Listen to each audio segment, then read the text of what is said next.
Okay.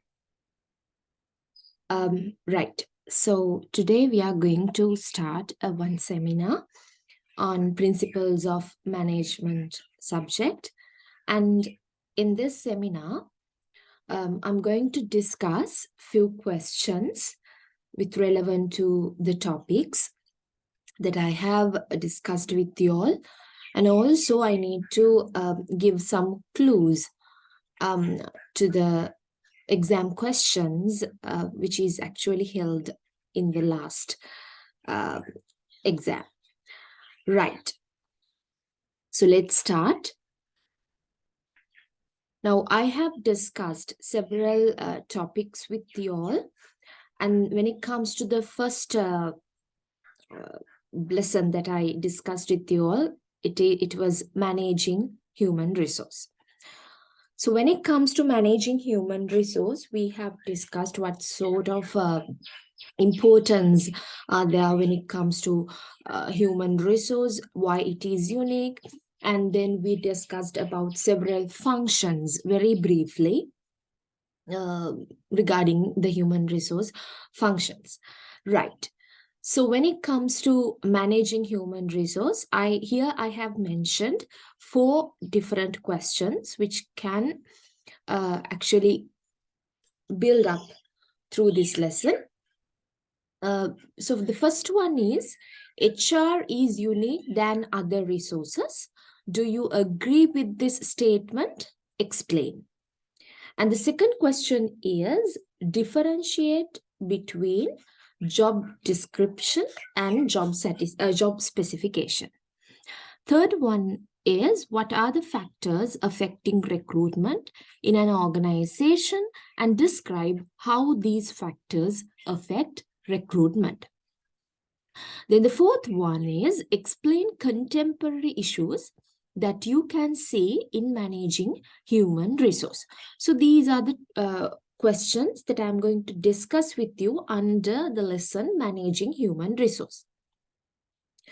So when it comes to this question, HR is unique than other resources. Do you agree with this statement? Then explain. So first you need to mention whether you are agree with this statement or disagree with this statement. Sometimes for that, there can be marks, right? For mentioning your opinion about it. Do you agree or disagree with this statement? And then you need to give reasons why you are saying so. What are the reasons, right?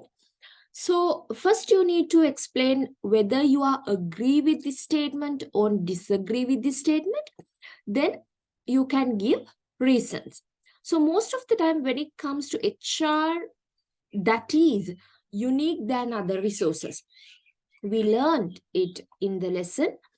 So why we are so because of that we agree with this statement, and why we are saying so. Human resources are unique to each organization, and as such, they cannot be copied and as a system be transferred to another organization. Basically, it is very hard to copy 100%. So it is animated, active, as well as living thing. And also it has the ability to think, feel, and react. Its value appreciates with the passage of time. When it comes to other assets, buildings, machines, with the passage of time, their values get depreciated. But when it comes to human resource, it's not like that. Human resource asset, actually the value goes up with the passage of time, with the experiences and everything. And it has ability to organize. Its behavior is very complex and unpredictable. You cannot predict a human being. It's very hard to predict. And it has the ability of creativity and innovation. It makes decisions in respect of all other resources. So, because of these reasons, we are saying, yes, HR is unique than other resources. So, very clearly you need to mention it. Now, here I have mentioned the points only, but you need to explain these points, right? So first you need to mention whether you agree or disagree, and then you need to explain by giving these kind of reasons why you are disagree with this statement or why you are agree with this statement. That is the complete answer for this kind of question. Differentiate between job description and job specification. So here you can write or describe or explain like this, or else you can use a table. So job description is a written statement that describes a job. Job description is that it describes the job. It says the task, duties, responsibilities, as well as working conditions. And when it comes to job specification, it is a written statement of minimum qualifications a person must possess to perform a given job successfully. So job specification explains or mentioned the minimum qualifications that a person needs to possess to perform the given job successfully. So it's very much important to update both this job description as well as job specifications, because it helps a lot for the recruitment and selection. So you can search and find out more details about job description as well as job specifications. So you can create a table and you can mention the differences, or else you can mention like this, but you need to elaborate more. So the third one is, what are the factors affecting recruitment in an organization, and describe how these factors affect recruitment. So here I have only mentioned the factors which affect to the recruitment. So you need to describe how those factors affect recruitment. So it's very clear if you can categorize these factors into two, as external factors and internal factors. And after that, it's better at least explain 4 out of 1. It depends on the marks. Check the marks. So here it tells, describe how these factors affect recruitment. It doesn't say briefly discuss, briefly explain. If it is briefly, you have to be very smart. It should be, the answers should be short and sweet, right? But here it says describe. So better if you can use examples, right? So most of the time, this kind of question can be carried like 15 marks or 10 marks. So it depends on the marks. So it's better if you can categorize these factors as external factors and internal factors, and then explain. So when it comes to external factors, political and legal factors can affect to the recruitment. And also technological factors can affect to the recruitment. So basically the technological methods, internet, it's very much essential to post advertisements regarding the vacancies, and a lot of people can see it, right? So you can enhance the pool of applicants. And socioeconomic factors, supply and demand, those factors, sometimes, that you can get a decision as an organization to move forward and launch a new product. So to launch a new product, you need more employees who know how to do it, or else you want unskilled employee, then you can train them. So with that, you are you're more likely to advertise and recruit employees. And labor market, organization's image. So these are the external factors which influence to the recruitment. And also when it comes to internal factors, recruitment policies, there can be recruitment policies. It can be like the organization decided to recruit internal, recruitments or external recruitments, size of business unit, cost of acquisition, growth opportunities, working conditions, effective human resource planning. So these are internal factors. So first, actually, it's better if you can mention external factors, and under that you can explain for actually maximally for at least 4 external factors, mentioning one by one and explain it. It's better if you can give examples, and you can do same to the internal factors as well. So that is the complete answer. And the fourth one is explain contemporary issues that you can see in managing human resources.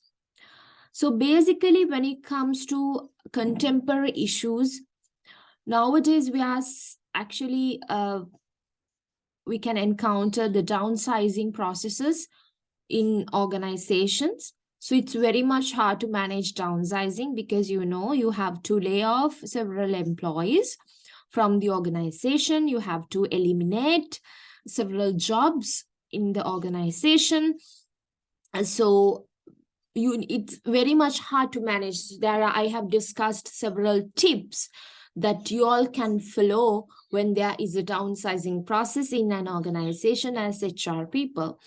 So you need to mention those tips as well to complete the answer. And also another contemporary issue is that managing sexual harassment.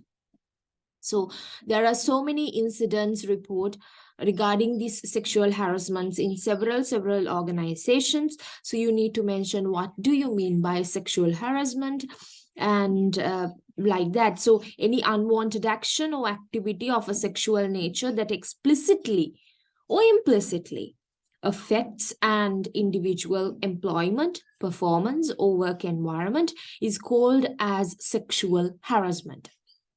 So there you need to explain it a bit more.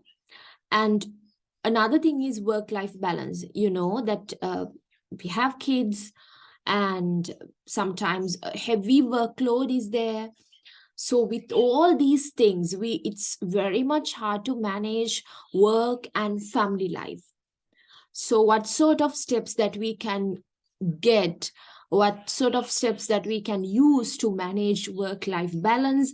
So we need to have an equilibrium in one's career demands as well as one's personal life demands.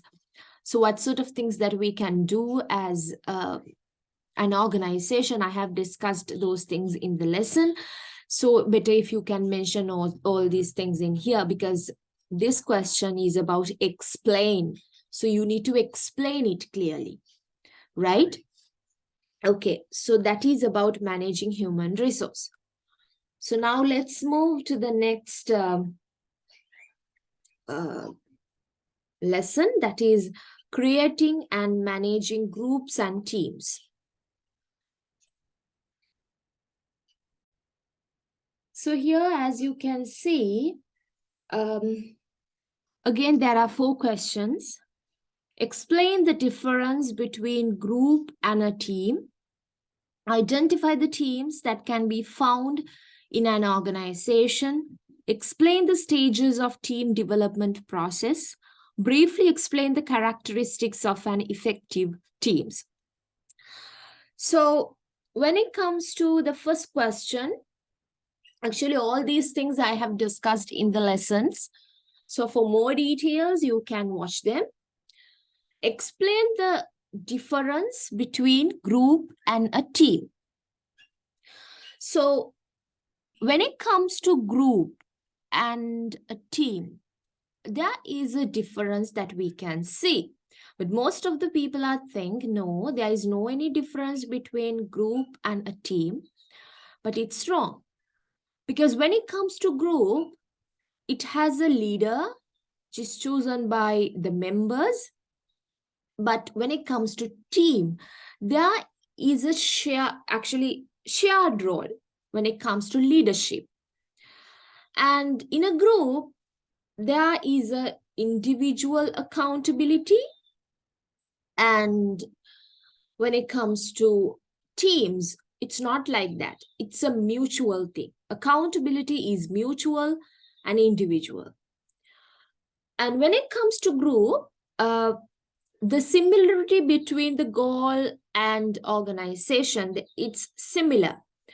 But when it comes to teams, there is a special vision as well as a mission to the teams, right? In a group, we can see an individual effort, individual work, but in a team, there is a collective work. And the effectiveness is measured by the business effect indirectly. But when it comes to teams, it's not like that. The effectiveness is measured by directly as well as collectively. And most of the time, they have individual work, but teams have collective work. And every meeting in teams, actually, every meeting opens for discussions. And also, they have, most of the time, teams have actually shared work, right? But when it comes to group, the discussions, decisions, delegation of work for each individual.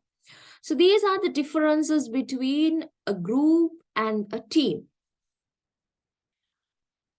And the second question is, identify the teams that can be found in an organization. So this is also I have discussed with you all in the lesson. Now, when it comes to teams in an organization, we can see 4 types of teams. First one is problem-solving teams.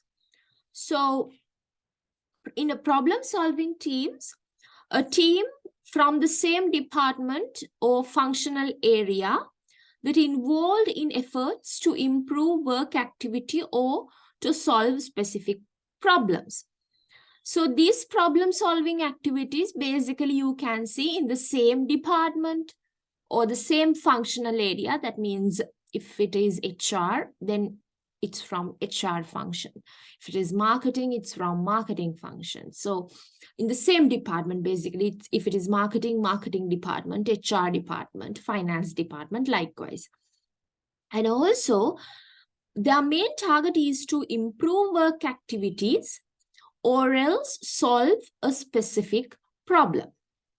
So that type of team we called as problem-solving teams. And the second one, or the second team that we can identify or we can see in an organization is self-managed work teams. Self-managed work teams.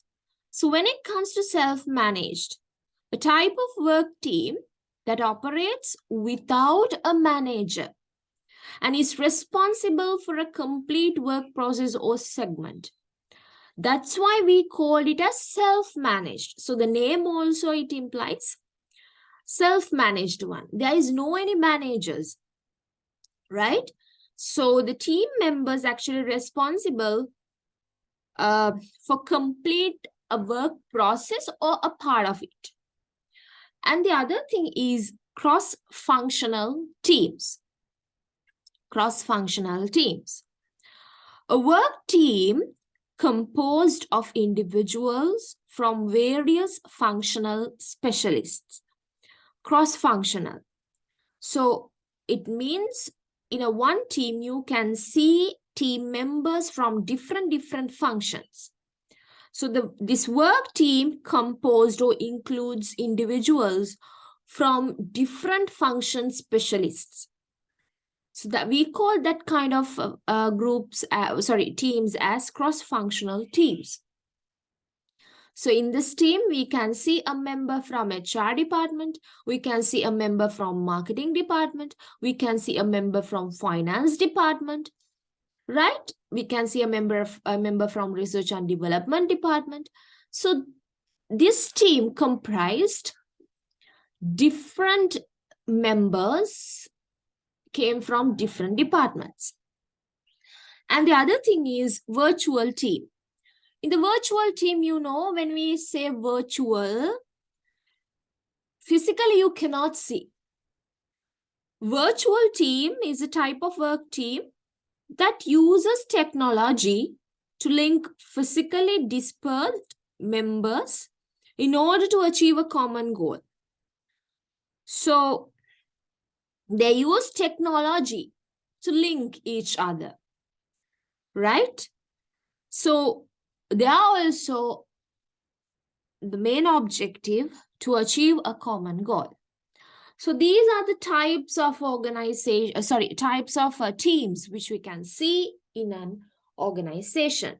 Problem-solving teams, self-managed work teams, cross-functional teams, and virtual teams.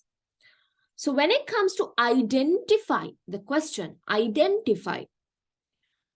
So if it tells list down, you can just point out the teams. No need to explain. If it is list down or mention the teams that you can find in an organization, list the teams that you can find in an organization. So in that case, no need to explain. But if it tells identify the teams and explain, then it's better if you can explain it, or else identify the teams and briefly explain them. If the question is like that, then you can briefly explain like this, right? Okay. So this is the third question. Explain the stages of team development process. Explain the stages of team development process. So when it comes to team development process, we can see 5 stages, right? And I have explained these 5 stages in a detailed manner in the lessons. So you can watch the recordings to get more idea, or else you can search it in the internet. There are a lot of information on this team development process. Anyway, in here, because of the time limitation, I'm not going to that much explain, but briefly I can explain here. So there are 5 stages. Now, when it comes to question, see the question, explain the stages. Then you need to explain. Some students, they just mention the names: forming, storming, norming, performing, and adjourning. So there we cannot give the full marks. If the question is telling to explain, then you need to explain it. Okay?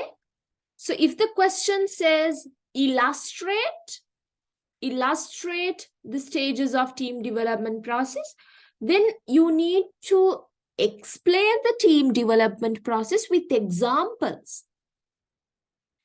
So like that in this question, actually it mentioned explain the stages of team development process. So there we have explained, actually there are 5 stages: forming, storming, norming, performing, and adjourning.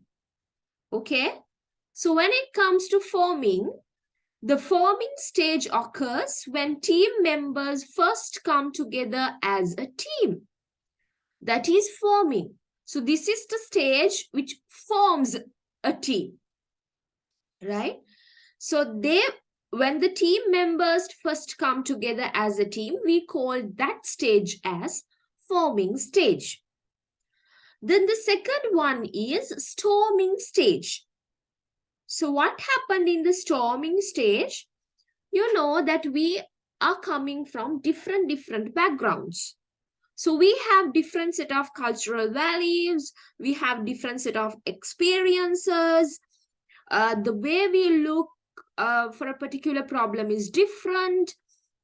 So with all these things, there can be some disagreements, right? During the storming stage, teams discover teamwork is more difficult than they expected because of these differences. So there can be arguments and everything in the storming stage. And when it comes to norming stage, the norming stage begins as the team moves beyond the storming stage and begins to function as a team, right? So this norming stage begins as a team. Norming stage begins as a team. And it moves beyond the storming stage. It moves beyond the storming stage and start to function as a team. Now everyone is like getting to know the individual differences and the values, cultural backgrounds, experiences, the ways the ways they see in a particular thing. So they get to know each other, and now they are starting to work as a team and move beyond. And when it comes to performing stage, actually this is where the team is starting to perform. So you can see a high performance work team in here, because now they like know each other very well, so they know how to handle the situations, and now they are starting to perform, right? And adjourning means after the objectives of the teams completed, right, then they need to break up. Breaking up the team when the required tasks or task is complete. So that is adjourning. So basically, most of the time, we can see these 5 stages in any team development, in any team. So this is the team development process. Remember, when it comes to explain, you need to explain this more. And then the 4th question is briefly explain the characteristics of an effective team. So this one also I explained in the lesson. Now see the term briefly explain. You no need to explain so much in here. Just briefly explain what this each characteristics mean. So there are, like I have explained, several characteristics when it comes to effective team: clear goals, relevant skills, mutual trust, unified commitment, good communication, negotiation skills, and appropriate leadership, internal support, external support, like that. So then you can not you are not need to explain all these characteristics one by one. See the marks. If it is like 10 or 15, it's better if you can explain 5 or 6 characteristics. So, and there also you no need to explain like for a half page or a full page, sometimes 2 pages for a one characteristics. No need, just briefly explain. Okay. So when it comes to clear, actually the characteristics of an effective team: clear goal. Members are committed to the team goals, known what they're expected to accomplish, and understand how they will work together to achieve these goals. So here the clear goals means the members are committed to the team goals. If the members know what are the goals, what are the objectives that they need to achieve, then they have a clear path, right? They know what to achieve. And also relevant skills.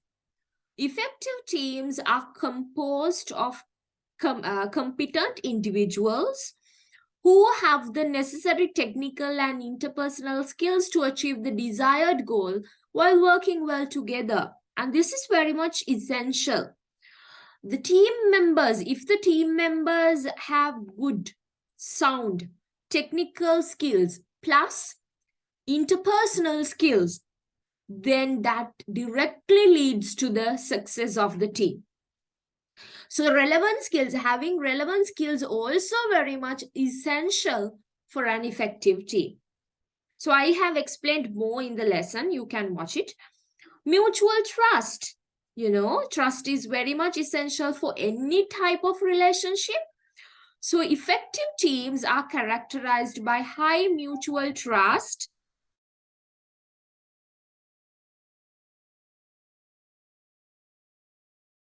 among members. So trust is very much important for any kind of relationship. Unified commitment. Unified commitment is characterized by dedication to the team's goals and a willingness to expend extraordinary amounts of energy to achieve them. Right? So this commitment is very much important. The dedication of the team members to achieve the goals, right? So because of that, unified commitment also important for an effective team. The dedication is of the team is very much essential to achieve the common goals. And the other characteristic is good communication. So the transparency of the communication and the clearness of the message, that is very much important, as well as the feedback that the team members are getting, and like they need to communicate with each other without misunderstandings. So that is also leads to have an effective team. And negotiation skills. Effective teams are continually making adjustments to who does what. This flexibility requires team members to possess a negotiating skills. Flexibility is important. They need to negotiate who is going to what, or who is going to do what, right? So they need to discuss. They need to have flexibility and appropriate leadership. The other most important thing is effective leaders can motivate a team to follow them through the most difficult situations. Leaders are very important, and effective leadership is very much important for an effective team, right? So because they are the ones who guide the followers. And external and internal support, the infrastructure, right? Internal infrastructure as well as the external things, those are important. Now, proper training and clear and reasonable measurement systems, right, to evaluate the performance of the team members, those things are important for an effective team. As well as the managers should provide the resources that the team needs to get job done. So these are the characteristics of an effective team. So when it comes to briefly explain, you need to briefly explain these characteristics, right? And see the marks also.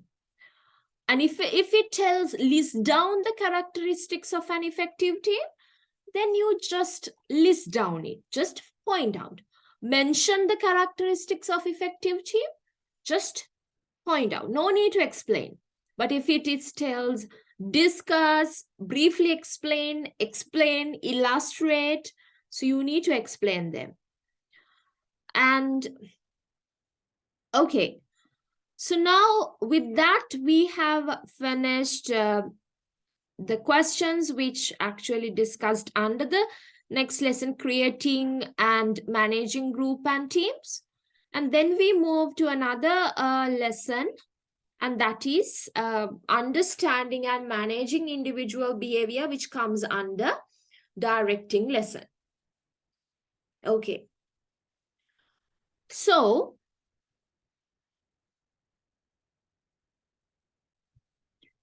in this lesson, again, we can see 4 different questions. Explain the importance of directing. And the second one, there are several factors which affect to the individual behavior. Discuss. Third one, explain the psychoanalytic theory of personality. Fourth one, explain the trait theories of personality. So in this lesson, I hope you can remember we discussed about the directing, the importance of directing, the principles of directing, and the factors which affect to the individual behavior. And after that, we discussed about several theories as well. So you need to have a good understanding about these parts. And when it comes to the importance of directing, here I have mentioned very briefly. You can watch the video, or else you can see the PPTs for more details. Explain. See, the question is to explain, then you need to explain, right? Just mentioning points, you cannot earn the complete marks, right? So you need to explain. Now, here I have given the points. So with that, you need to explain.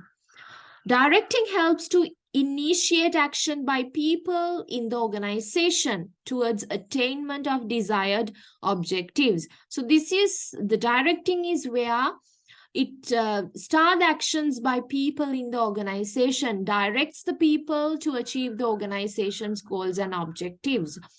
And also it integrates employees' effort in the organization in such a way that every individual effort contributes to the organizational performance.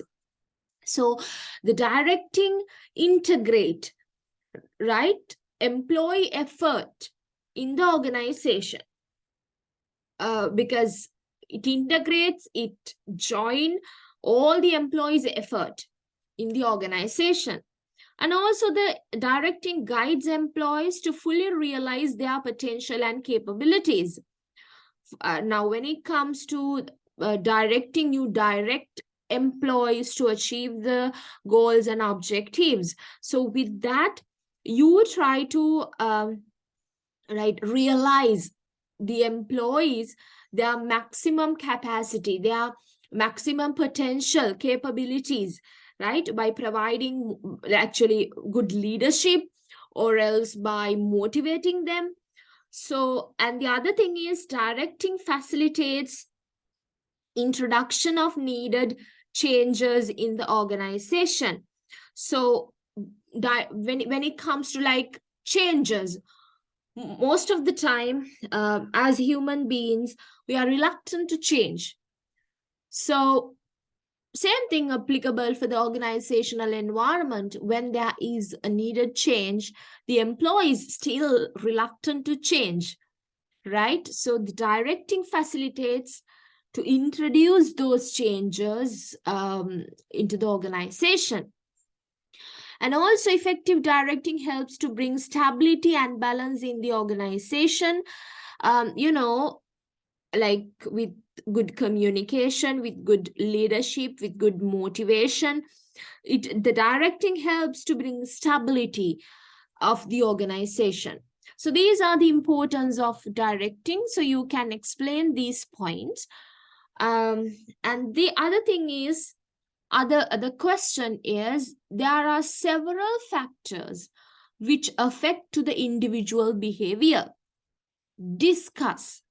So you need to discuss it. If you have mentioned only the factors, for an example, if you draw only this flowchart, then no, you can't earn full marks, right? Because the question is about to discuss. Then you need to discuss these factors. There are several factors which affect to the individual behavior. Okay, first of all, you need to identify what are the factors. It's very clear if you can draw this kind of figure in the question paper, in the answer script. First, then it clearly show the factors. So the factors can be categorized into 3 parts: personal factors, environmental factors, and organizational factors. And then again, the personal factors can be divided into 2: biographic characteristics, learned characteristics. In the biographic characteristics, physical, age, gender, religion, marital status, and learned characteristics, you can see personality, perception, values in here. And under the environmental factors, in employment level, wage rate, general economic environment, political factors are there. When it comes to organizational factors, physical facilities, structure and design, reward systems are there. So you need to discuss. When it comes to discuss here, you know that we don't have much time to discuss all these factors. So in the question also it tells there are several factors which affect to the individual behavior. So then it's clear if you can draw this one in your answer script, and then you can discuss mainly by taking these personal factors, environmental factors, and organizational factors. And under that, you can explain, briefly explain the biographic characteristics, just to mention few examples, learned characteristics, just to mention few examples, and environmental factors and organizational factors. No need to explain these employment level, wage rate, general economic environment. No need to explain those things one by one, because you know time is limited. We have to manage the time in the examination. So you need to be somewhat tricky, right? So there are several factors which affect to the individual behavior. Discuss. Then it's better if you can draw this one in the answer script. Then the examiner knows, okay, you have a full idea about the factors which affect to the individual behavior.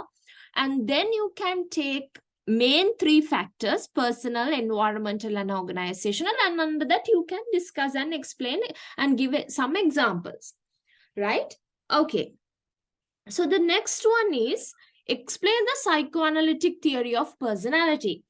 So I hope that you can remember we have discussed several theories which affects to the personality of an individual, right? So there are the psychoanalytic theory is a significant theory which was introduced by the Sigmund Freud. He's a physician, and actually he taught his patients problems were more emotional than physical. So there I have discussed with you like 3 different concepts, that is id, ego, and superego, the level of awareness, right? And the other thing is I have discussed 5 psychosexual development stages. So when it comes to explain the psychoanalytic theory of personality, you need to discuss, you need to explain these things clearly, right? So explain who actually, mention who introduced this kind of theory, and explain the key things, key concepts which you learned under these kind of theory. So that is applicable, that is not applicable not only to the psychoanalytic theory but also for the other theories as well. Just mention first who introduced this kind of this theory, and there we have learned id-ego, superego, and we have learned the level of awareness, conscious, pre-conscious, and unconsciousness. So there we have, like, we apply it to an iceberg. Hope you all can remember. So you can briefly explain those things. And psychosexual development stages, oral stage, anal stage, phallic stage, latency stage, genital stage. So likewise, we have discussed psychosexual development stages, which is introduced by this Sigmund Freud. So you can briefly describe those concepts also. Then you have explained the psychoanalytic theory of personality. Okay. And the other thing is explain the trait theories of personality. So there we have like explain what actually explain through this trait theory, right? What is the main, or what is the key that we can see under the trait theories of personality? So as the name implies, the trait theories basically suggest that people have certain basic traits, and it is the strength and intensity of those traits that account for personality differences, right? So there actually we have discussed Jung's theory of two types and Eysenck's three-factor theory, Raymond Cattell's theory, big five personality traits. So we discuss all these things.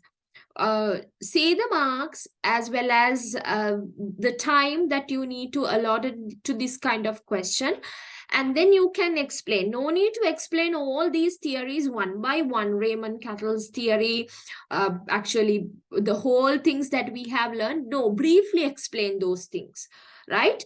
So first explain what is the key of this kind of theory. And under the trait theories of personality, we can see different kinds of trait theory. So you can like point out through 2 or 3 kind of trait theories, and you can briefly explain those things. So that is actually what we are expected to through this kind of question, right? So that is the end of the questions which we discussed under understanding and managing individual behavior, right? So what I want to actually highlight is that if they are telling, if the question paper mention list, mention, right, then you need to like just point out the things. But if it is tells discuss, illustrate, explain, briefly explain, so these things, critically evaluate, these things you need to explain sometimes with the examples as well. And being an effective leader and motivating employees is the other lesson that we have discussed. So under that, I have included another four questions. Define the term leadership, right? Define the term leadership. A leader differs from a manager. Briefly explain. Briefly clarify how a transformation leaders are important to an organization. Briefly, explain Friedrich Herzberg's two-factor theory. So these are the questions. Now, say define the term leadership. Define the term leadership. There you need to explain like 2 or 3 pages, right? Because it tells define, give the definition of the leadership. And the second one, a leader differs from a manager. Briefly explain. So why you are telling a leader is different from a manager? You need to briefly explain by giving the differences.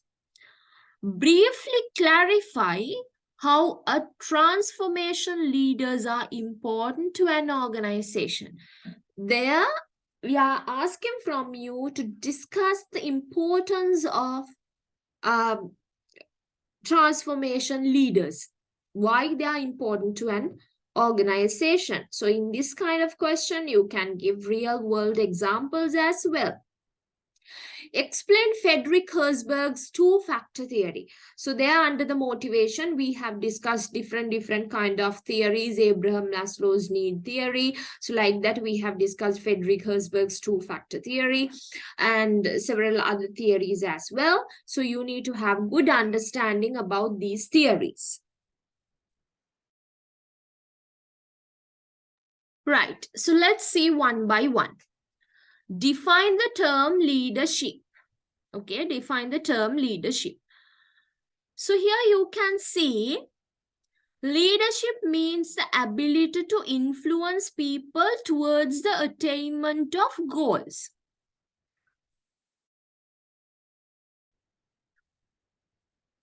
Right. So leadership means the ability to influence people towards the attainment of goals. So basically in the leadership, what we are doing is we are influencing people, right, to achieve a set of goals and objectives. So leadership is generally defined simply as the process of influencing people.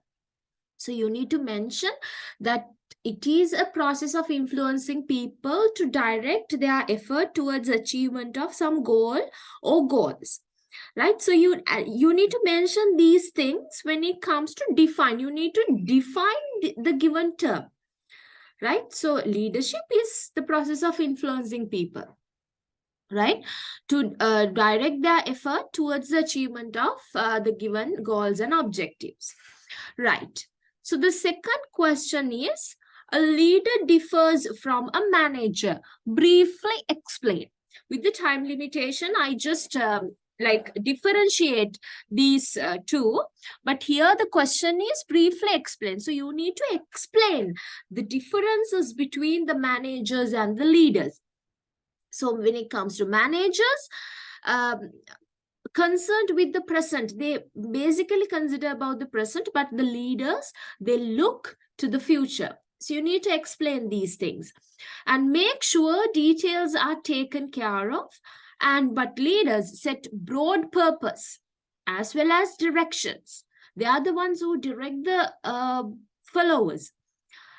And managers, they highly consider and exercise control to make things going well, to make sure that the things are going well. And when the leaders, they create commitment that things may work better. And when it comes to managers, they solve today's problem, but leaders, they see the future, so they create a better future. And managers basically focus about the process, leaders are focused about the product. And also the managers, they focus on problem behavior, right? And they try to improve it through the counseling, coaching, and nurturing. But the leaders focus on what is right and then praise it, right? And managers, they make sure people put in an honest day's work for their pay. Leaders, they inspire their followers to do their best. And the managers, they organize and plan to meet the given objectives. But the leaders, they create a vision for the years down the road. They create a vision, not just the goals and objectives. And the managers, they create efficient policies and standard operating procedures. When it comes to leaders, they go beyond the need for the standard procedures and create more efficient systems. Managers are focusing about the efficiency, but leaders are focusing about the effectiveness. So these are the differences between the managers and leaders. So you can say a leader differs from a manager. Briefly explain. So first you can say any leader can be a manager, but any manager cannot be a leader. And after that, you can explain why you are saying so. What are the differences that you can see in a manager, in between manager and a leader, right? Okay. So you need to briefly explain those points. And the second question is, briefly explain how a transformational theories are important to an organization. So transformational leaders are important to an organization. So when it comes to transformational theories, they also called as relationship theories. They focus upon the connection formed between leaders and followers. So transformational leaders are different from transactional leaders. These transformational leaders are focused on the performance of group members, and they also want each person to fulfill his or her potential too, right?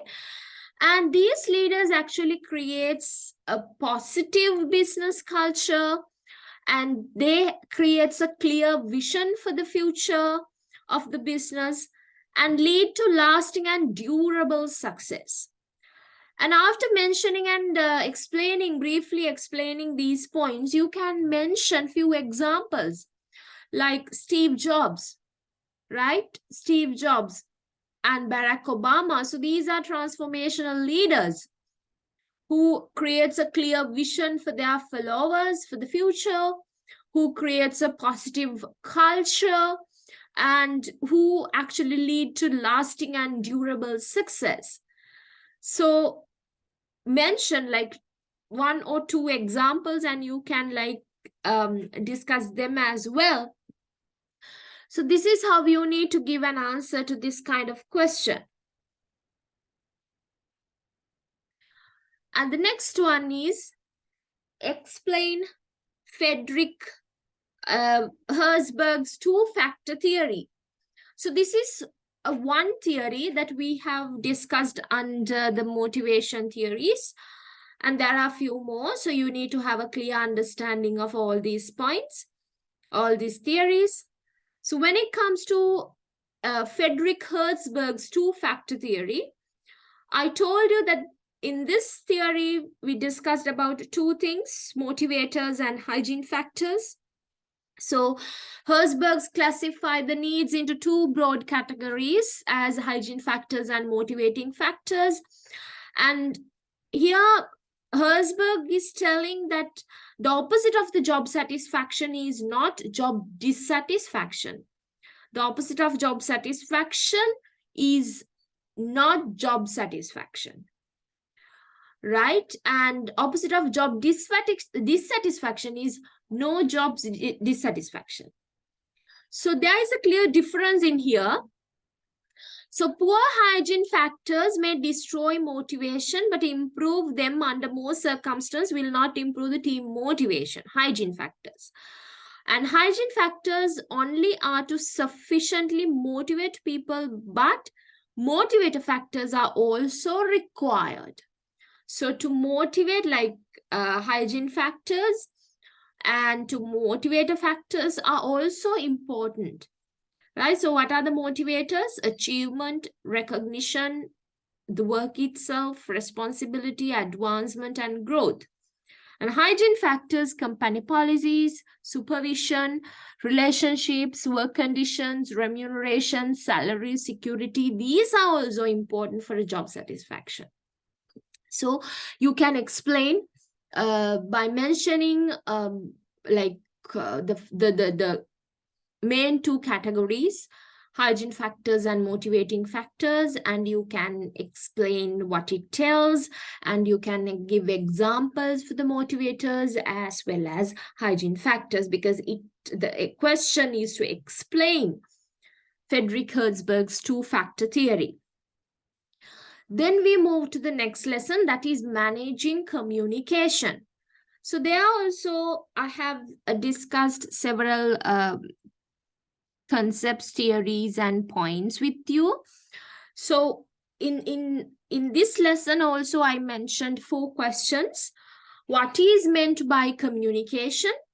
Again, kind of like giving or define communication, and depict and explain the communication process. So it tells depict and explain. So you need to show the communication process, and list 4 types of communication barriers. See, list 4 types of communication barriers. So you need to first Mention 4 types of communication barriers and explain how to overcome those barriers. So what you need to explain is the strategies that you use to overcome those barriers, right? Not the communication barriers. Two-way communication is always more effective than one-way communication. Discuss, right? So this is a kind of a statement. So you need to discuss why you are telling, okay? Two-way communication is always more effective than one-way communication. Why it is that? You need to discuss, right? So these are the 4 questions that I'm going to present under this managing communication lesson. So what is meant by communication? This is so kind of a defined communication, that kind of a question, right? No need to elaborate, explain more and more when it comes to this kind of question. What is meant by communication? So just you can mention communication is the process of exchanging information, feelings, ideas, or viewpoints through speaking, writing, behaviors, and signals, right? And in the communication, it involves at least one sender, a message, and a recipient. That's it, right? That's it for the communication. So that answer is enough for this kind of question. And the next question is, depict and explain the communication process. So you need to show it, right? The process, you need to draw it, because the question asks to depict. So if you have only explained the parties who involved to this communication process, we cannot give full marks to that kind of answer, because the question asks to depict. So you need to draw it, and then you need to explain the communication process. It's not briefly explain, it's explain, right? So you can take one particular example for all these, like when you are describing all these parties and the elements, right? So there is a sender, you need to encode the message, and this is the message, and it's sent through a channel, decoding, and the receiver received it. So the receiver basically is giving feedback, and in all these stages of the process, the noise can be a barrier, right? So you need to show it. So sender is the very foundation of communication process, is laid by the person who sends the message. So you need to explain this. And the message, what is meant by the message? Message is the heart of the communication, the content that the sender wants to send to the receiver, right? So it can be verbal, both written and spoken, as well as it can be non-verbal. And then encoding, what is meant by encoding? Putting the target message into appropriate medium, which may be verbal or non-verbal, depending on the situation. And what is the channel? There can be channel or channels, refers to the way or mode the message flows or transmitted. And noise is anything that has a disturbing influence on the message. So you need to draw the communication process, and then you need to explain these parts, okay? You need to explain, right? Then the third question is, list 4 types of communication barriers. So you can see in the third question, basically there are 2 sub-questions. First thing is list 4 types of communication barriers. So there you need to list down, okay? And the next sub-question is, explain how to overcome those barriers. So you no need to explain these barriers, because it asks list, only to list. You can explain it, but it's like sort of a time wasting thing. So you need to list down the language barrier, emotional barrier, physical barriers, psychological barriers, like that you can list down. Then you can explain these things, how to overcome the barriers, right? So have more clear ideas, make the message short and on point. So you can explain this point and why you are saying so. Have more clear ideas. What do you mean by that, right? and using the correct language. Why you are saying so? How the using of correct language is important to overcome these barriers. And choosing the correct time, right? Sometimes there can be time differences in between two countries. So we need to choose the correct time and check whether the receiver understood the message. There can be several misunderstandings as well. And handle the body language properly. You need to handle the body language properly. You need to understand the body language of the other party. Listen carefully, allow judgments. So in this question, the things what you need to explain is these points, not the barriers. The strategies that you're using to overcome these barriers are the points that you need to explain, right? So you need to read the questions very carefully before answering to the question. And the fourth one is, two-way communication is always more efficient than one-way communication. Discuss. So here it sort of someone's idea. Two-way communication is always more effective than one-way communication. Discuss. Why is it? Because now you can explain what is meant by two-way communication, right? What is two-way communication? It is the conversation between two people, right? So what happens in two-way communication? Basically, both parties involved transfer information between one another. So what are the components that you can see in a two-way communication? You can see sender, receiver, message is there, and the response. So these are the four things that you can see in this two-way communication model. So you can draw the picture and explain it, or else you can mention it. So then you have explained what happens in the two-way communication. What is two-way communication? What happens in the two-way communication, and what are the main components that you can see in a two-way communication. And now you can explain why we are saying two-way communication is effective than one-way communication, right? So there you can point out several points and explain, because the question is to discuss. So increase productivity. Two-way communication is very much important to increase the productivity and improve job satisfaction, enhance communication. There are a lot more.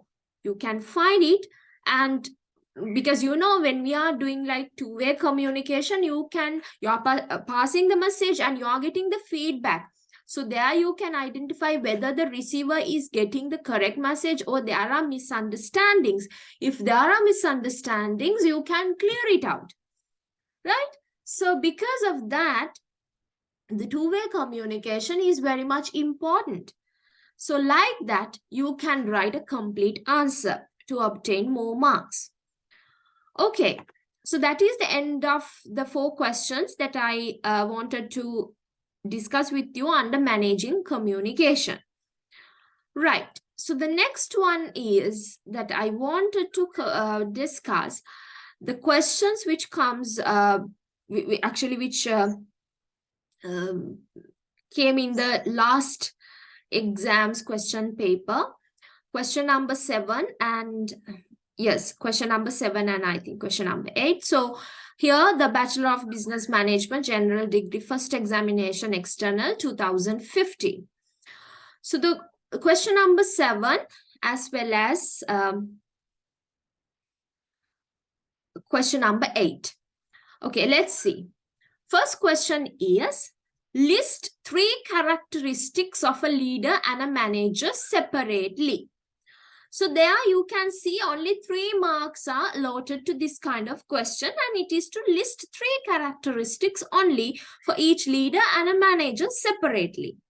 So if you write the 3 characteristics of the leader and the manager separately, you can obtain these 3 marks. So I have already discussed this thing with you all, right? The characteristics of a manager and a leader. So if you can like write it like this, not a table. If you can write the topic as manager and write 3 characteristics, and then again you can write leader and 3 characteristics, then you can obtain these 3 marks. And the other thing is, other question, now question number 7, B question. Trait theory is much more appropriate than Fedler's situational theory in 21st century. Do you agree with this statement? Explain. So first, you can see in this kind of question, there are 7 marks. So in this kind of question, you need to mention first whether you agree with this statement or disagree with this statement. If you agree with this statement, then you need to provide why you are saying so. If you disagree with this kind of statement, then you need to provide why you are telling like that, right? So there, trait theory here, trait, you can mention what is meant by trait theory and what is meant by Fedler's situational theory. First, you need to explain it. First, you need to clearly explain it. Then the easily examiner can understand. Then you need to provide whether why you are agree with this statement or why you are disagree with this statement. So trait theory, it assumes that people have inherent certain qualities and traits that make them better suited to the leadership, right? But when it comes to Fedler's situational theory, it is sort of he is from University of Washington, and this theory actually explains there is no one best method to lead a particular team or an organization. The best way to lead your team will instead be determined by the situation, right? So leadership should be matched with the situation. So that is meant by the actually Fedler's situational theory, like all other contingency theories.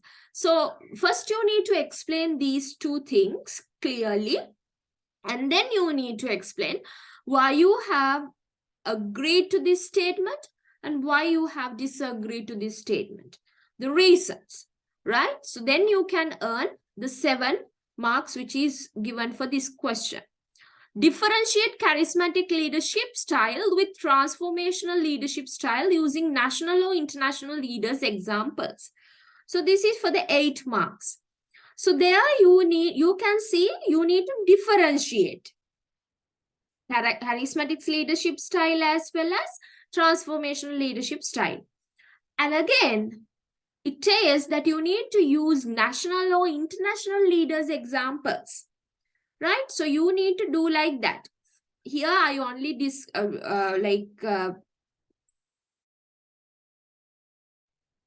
charismatic leaders tend to be more concerned with their own image and public persona. So charismatic leaders highly consider about their own image as well as their public persona. And they are also more likely to take risks and make decisions based on their gut instinct, so gut feelings. So that is about charismatic. So first you need to like when you are differentiate charismatic leaders and transformational leaders, you can explain what charismatic leaders actually meant to be and what are their characteristics and everything. And after that you can mention examples for the national or international leaders. And the transformational leaders, on the other hand, more analytical and strategic in their approach. They are more analytical as well as they're highly concerned about strategic things when it comes to their approach, and also they make decisions based on data and logic. So after that you can mention you can explain more about transformational leaders, their characteristics and everything, and then you can provide examples for that. So this is how you can provide an answer for that kind of question, right? So the next question actually it was question number 8, and from this area, what is the main objective of communication in an organization? So see, there are 2 marks only, so no need to explain like 1 page, 2 pages. Just mention what is the main objective of communication. And list 3 objectives of internal communication, only for 3 marks. Just write 3 objectives of internal communication, and state 3 advantages of upward communication, again for 3 marks there. Just to mention 3 advantages, no need to explain, no need to give examples. And for the 10 marks, there is a statement: electronic communication is much more appropriate than written communication for the organization. Those are operating in fast-changing work environment. So you need to explain this statement with examples. That is for the 10 marks.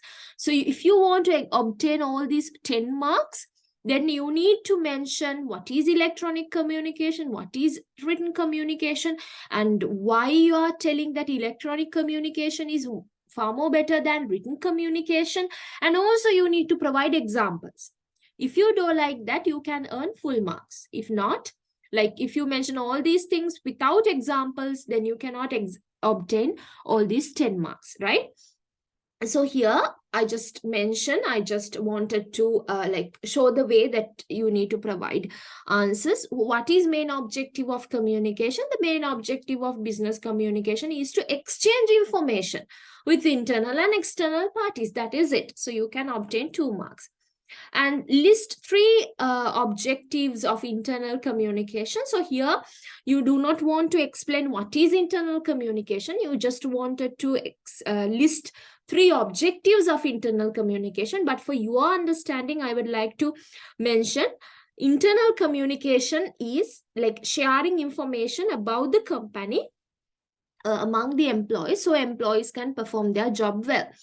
So that is internal communication. And the objectives, there are several objectives. So among them, you can mention 3: to boost employee engagement and productivity, to promote supply information, to improve employee experience. Like that, you can mention 3 objectives.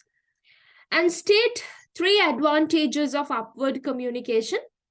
So you can mention what sort of advantages are there. There are like plenty, but among them you can mention only 3 advantages: foster friendly relationship, provide valuable feedback, encourage participation. It's a 2-way process, making suggestions, introducing new projects, it increase employee morale.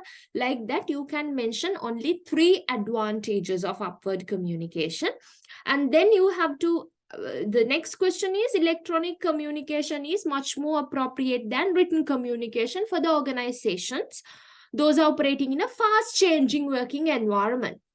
You know that when it comes to business environment, today's business environment, it's highly dynamic, changing rapidly, right? So you can mention your idea that we all know the electronic communication is far more faster than written communication. So you can mention it, and then you can mention electronic communication offers visual, audio, and text communication together.